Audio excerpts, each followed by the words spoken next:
Hey guys, what's up? It's Dean, and today we are doing a workout specifically for the mobility challenge. So you guys have done 20 days so far. This is day 21. I'm going to show you something that you haven't seen before. So we're going to do some new movements, we're going to do some new mobility techniques, and we're going to really open up your hips. Today's focus is going to be on your adductors, and these are your inner thigh muscles. They're important because they may cause back pain. They also help to stabilize your knees, so keeping your knees healthy. And they also help with core engagement, so strengthening your pelvic floor, strengthening your abdominal muscles, and anything from your pubic bone and even below that, actually from the base of your trunk all the way up to your sternum. So these are very important muscles, and we're going to work on the mobility and then go into some strength and flexibility focused exercises after that. What you're going to need today is a large knot out, or you can use a medium firm if you want. And we're going to use a block. So this is new from what we've done in the past. So what you're going to do, you are going to put the block at a 45-degree angle, and then we might need the strap, so let's just keep it here. And then you're going to put the knot out on top of the block. From here, you're going to straddle the block, and you're going to get right up into your inner hip. Okay, so basically from the mid-thigh up to the hip.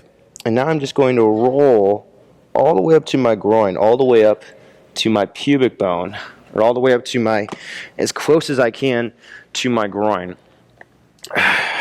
And just work on that tissue. The closer you can get to the back, so the more of the back side of your thigh you can get, closer to the back, the better this is going to be. But we're just working on this tightness here. Now, the reason why this muscle tends to be tight, tends to be knotted, is because this is the muscle that gets tight when you are sitting. So when you're sitting, this muscle is inactive. That makes it ball up into a knot, and that causes lower back pain. It also makes it difficult to do flexibility-focused exercises when your legs are spread wide. So this is going to help with mobility in addition to relieving potential back pain.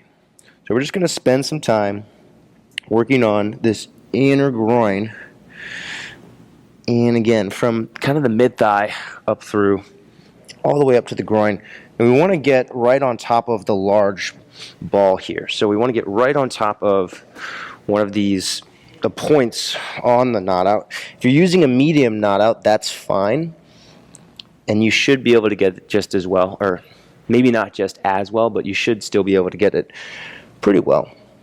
And we're just going to spend a couple minutes here just kind of sitting on top of the spot. And if you find a spot that's really, really tight, we can hang out there for 30 seconds, working on breathing into it, trying to get as much body weight as possible to sink into that spot. Maybe doing a little bit of movement, but notice that I'm not rolling aggressively back and forth. I'm moving very slowly.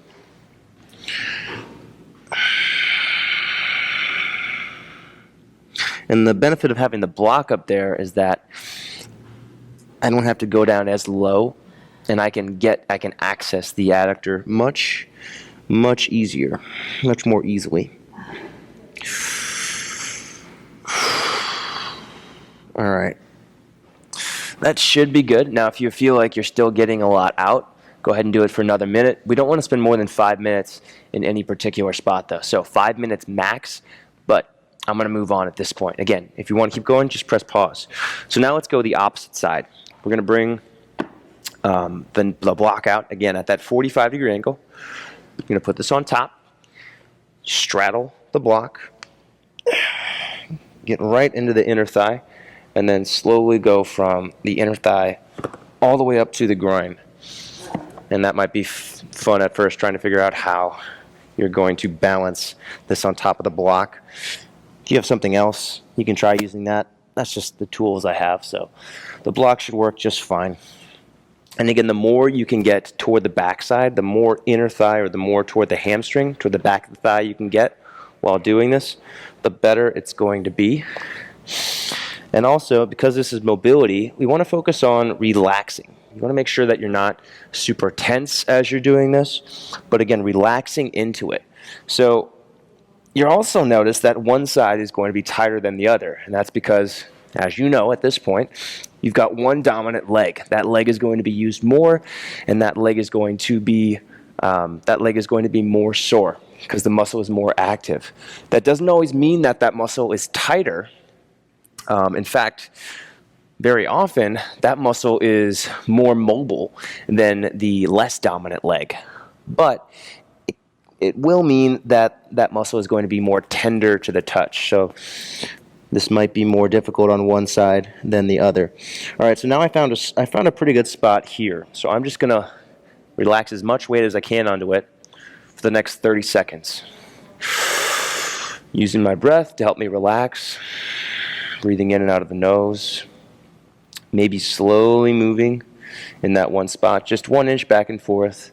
Again, this isn't foam rolling. We don't want to go violently back and forth. Just find a spot and focus on it. And make sure you're using your breath to help release that muscle.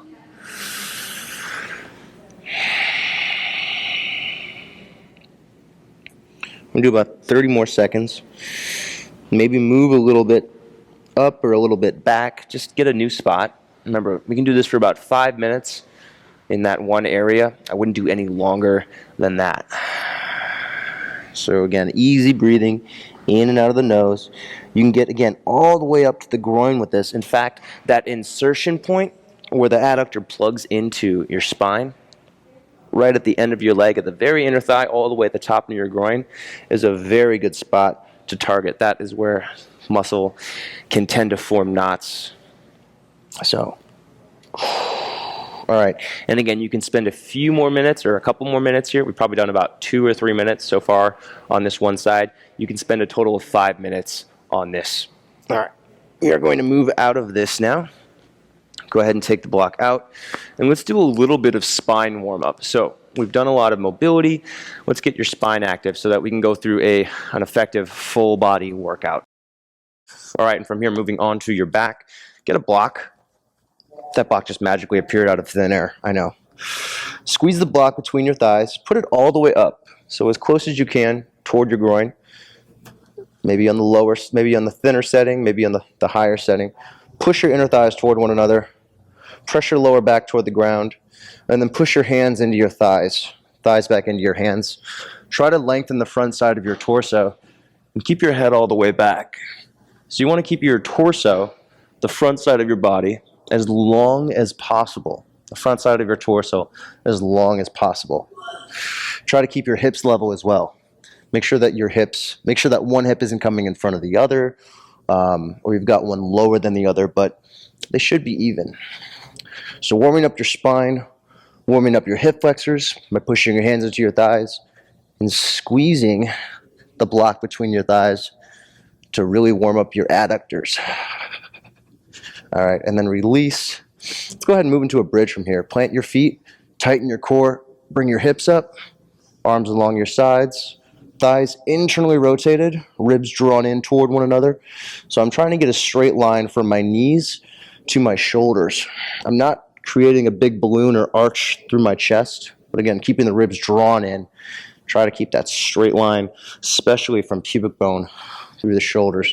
Keep your arms along your sides and keep squeezing the block. We're still targeting the adductors, squeezing your inner thighs toward one another. Give this 2 more breaths. And as you exhale, tighten your core. 1 more breath. And then release down. Take that out. And we are going to flip over into a child's pose just to warm up a little bit more. So knees are wide, big toes touch, reach the tailbone down, sit up nice and tall. So a good, call this a kneeling mountain pose. So your spine is upright, tailbone is reaching down, your chest is open. And then from here, keep the spine, walk your arms out in front of you, maybe bring the hips forward a little bit more, relax your forehead down, press down through your hands with the biceps spinning forward, straighten your arms, forehead down, Breathing in and out of the nose. Maybe bring your hips back a little bit, but try to keep the core engagement. So by that, try to keep your spine as straight as possible. So make sure that you're not arching your back or rounding your back, but trying to preserve the integrity of your spine. Straight spine, ribs drawing in toward one another, abs drawing in toward one another. Let's go one more breath here. Okay, and then release. We're going to move up into a basic low lunge from here. So right leg comes forward, left leg to the back. Really active low lunge or a kneeling lunge. So I want your right foot pushing down to the ground, your legs squeezing toward one another, your right glute engaged, and then pushing down through your right foot. So this thigh, the whole thigh, the glute really activates. Really pushing down to the foot, keeping the chest upright, palms facing forward, and just using this opportunity to work into the thighs to get your legs really active. Let's go arms up, just to get the arms active as well. Turn your palms to face backwards. So instead of palms facing forward or toward one another, try to wrap your hands all the way toward the back. This is going to help open up your shoulders a little bit more and really help to target the muscles in your rotator cuff. One more breath here. And release. Go ahead and switch sides. Left leg up, right knee back. Square the hips. Take a big breath in here. Exhale, sink your hips forward a little bit. And then again, really tighten the left glute. Push down through your left foot so your whole left thigh engages, and squeeze your legs toward one another. So the right leg squeezes forward, the left heel squeezes back, and your chest is upright. Go ahead and make sure you've got good hip positioning first.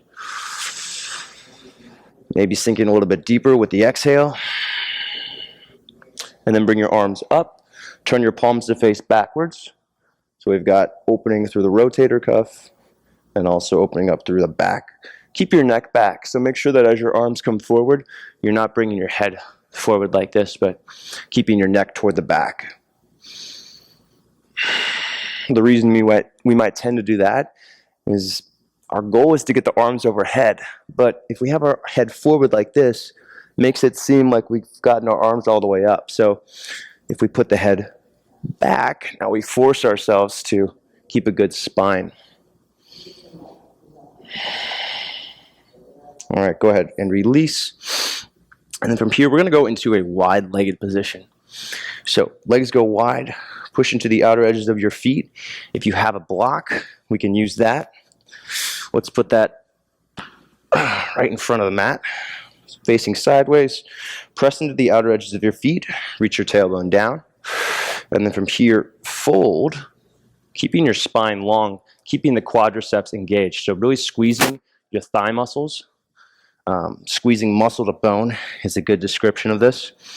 And then keeping your torso long, almost like we're doing a half lift at first. So just getting a parallel spine, parallel to the ground. Pushing the top of your head forward, keeping your chest pulling forward. And really focusing on the ankles as well. So pushing into the outer edges of the feet, squeezing your thighs toward one another, tightening your core to help fold down. And if it's feeling comfortable now, you can move your hands all the way down to the ground. Maybe relax the chin.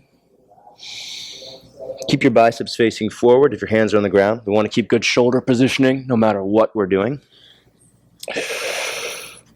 And this is active. So again, really flexing your quadriceps, flexing your hip flexors here to help stretch down. Maybe walk the arms out in front of you to get a little more length. So now we're in somewhat of a down dog with our arms.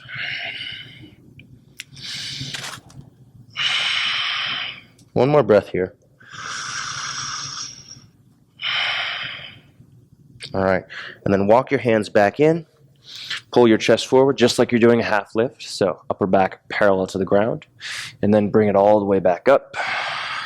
Back into an upright position.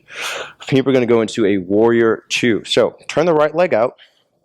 This might be a little more difficult than usual. Usually Usually we'll do a little bit more warm-up before Warrior 2, but you guys have been doing this stuff for 20 days now.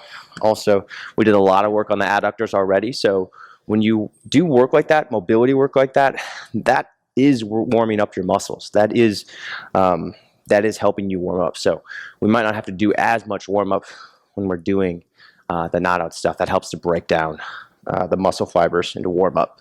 So go ahead and sink into the right knee. We're going to work on tightening your right glute. So the top of the knee faces, or the top of the thigh is facing up. Tailbone reaches down, so our hips are still squared forward. And then sink a little bit deeper into that knee. Again, tightening the right glute. Now, here's the adductor focus. Squeeze your legs toward one another. So really squeeze your feet toward one another, almost like you were sucking everything right up into your lower abdomen. So the feet squeezing toward one another. Again, kind of squeezing everything in toward the midline. Then bring your arms out. Press your fingertips in opposite directions. So finally getting some more shoulder opening involved now. Take a big breath in. Exhale and sink. Tightening the right glute. One more. Exhale and sink. Now we want to make sure that the shoulders stay over the hips. So if you have a mirror, make sure that you're staying on top of the hips, that you're not leaning forward like this. If you keep your hips under your shoulders, that will help make it so that your upper body should actually feel kind of weightless here. Like you don't have to hold it up, like your core is doing all the work for you. One more breath. And then get that block, put it inside your right foot, and move into a triangle. So pushing down through the right foot, pressing your right hip into your left hip, and then reaching your left arm up, pressing your left fingertips up toward the ceiling, looking up. Push down through your right foot, and then maybe, if you want, take away the block. So let's move that away and press your fingertips toward the ground just in front of your right ankle. And you want to imagine that you're being smashed, kind of pressed between two walls in this position. Keep your chest upright so the core stays very active here. You're using your core strength to keep your body upright instead of your hands. Grow a little bit taller with every inhale, getting a little longer with every exhale, going a little deeper. One more breath here. And then coming back to Warrior 2, sinking back into that knee. And we're going to grab the block, straighten the right leg, turn it in, turn the left foot out, sink into the left leg now. Keep the block handy. Here, square your hips out toward the front. Tighten the left glute, sink into your left knee. Tailbone reaches down, push into the outer edge of your back foot. Now squeeze your legs toward one another. Exhale to sink deeper. And then squeezing your legs toward one another, so that adductor engagement. Maybe pressing your right hip, your back hip into your front hip to help open up the hips a little more. And this whole left leg should be really active. Pushing down actively through the whole foot, so the heel, the ball of the foot, and your big toe. Don't forget about the toes. Arms pressing out in opposite directions, looking over your left middle finger. We're going to be here for, say, 3 breaths. Take a big breath in. Exhale and sink deeper.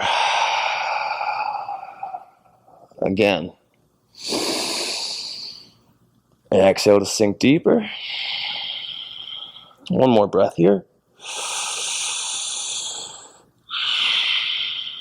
Keep the right leg tight.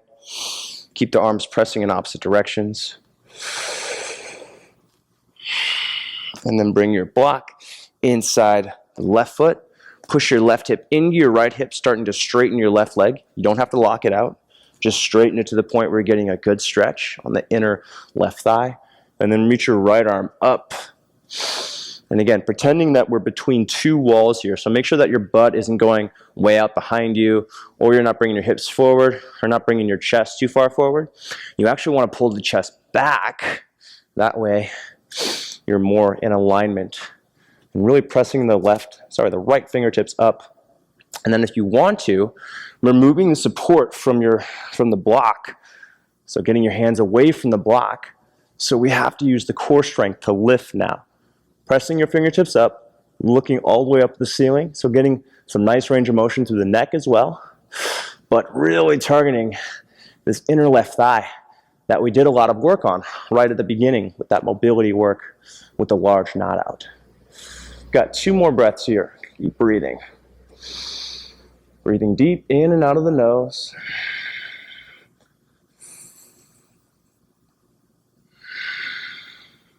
And then take it back to Warrior 2. Hang out here for 1 breath. And then straighten that leg. Turn it in. Bring your feet back together. We're going to give your legs a little bit of a break.